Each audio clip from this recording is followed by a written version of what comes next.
السلام عليكم. ازيكم يا حبايبي؟ عاملين ايه؟ يا رب تكونوا بخير. النهارده بقى انا عملت ايه؟ حتتين قرنبيط كده، ما عملتش القرنبيطه كلها. هي ايه المفروض انا احط لها خضره، ما كانش عندي خضره، وبعدين البت الصغيره قالت لي يا تيتا انا عايزه اكل قرنبيط. المهم قعدت ايه، قطعت كام حته كده ورحت سلقاهم وحطاهم على النار، وقشرت كام فص توم، وجبت 3 بيضات وكسرتهم.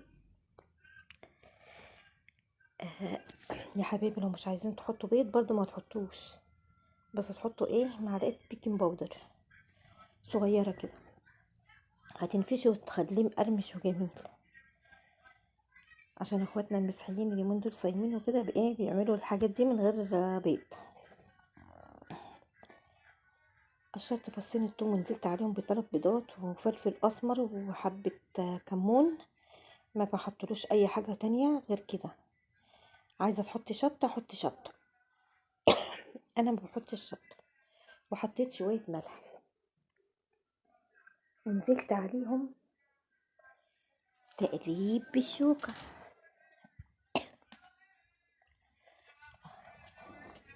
اهو يا حبايبي، اللهم صل وسلم وبارك على سيدنا محمد.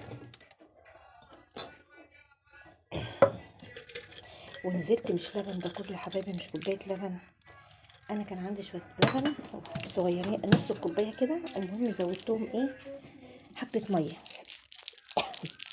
وقلبتهم ونزلت بيهم على ايه، على 3 بيضات.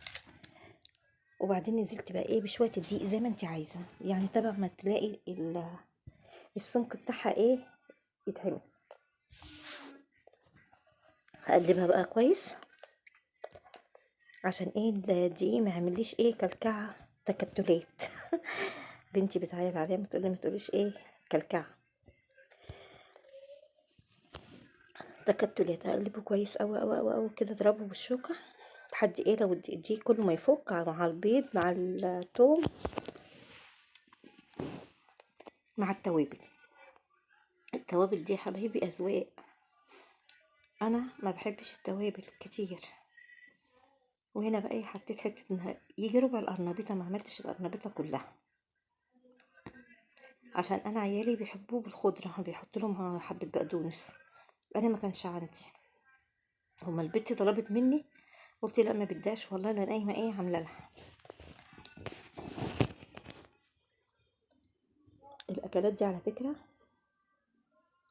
بتاكل بجد، الحاجات الشعبيه دي بتاكل حلوه قوي. هو احنا ما كانش لحمه وفراخ مش هناكل؟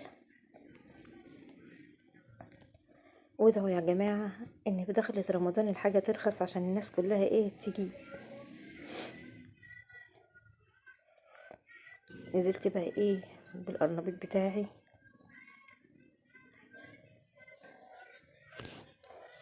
ده حاجه اللي بينزل من القرنبيط دوت الدقيق بتاعه ده، العجينه بتاعته مش هقول لكم بتبقى طعمها ايه، طعمها جميل جدا، مقرمشه كده وجميله.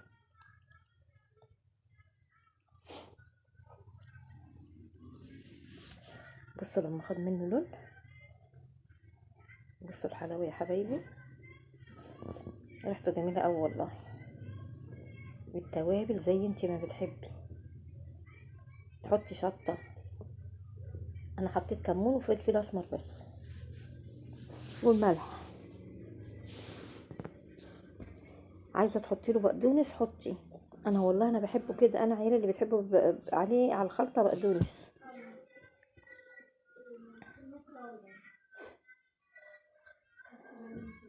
اه يا حبايبي، وما تنسوش يا حبايبي اللي ما عملش اشتراك في القناه يخش يعمل اشتراك، وما تنسوش تدعموني لان انتوا احلى عيله عندي. اهو يا حبايبي،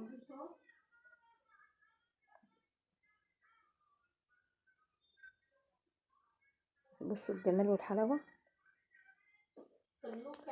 اقول لكم مع الف سلامه وحفظ الله.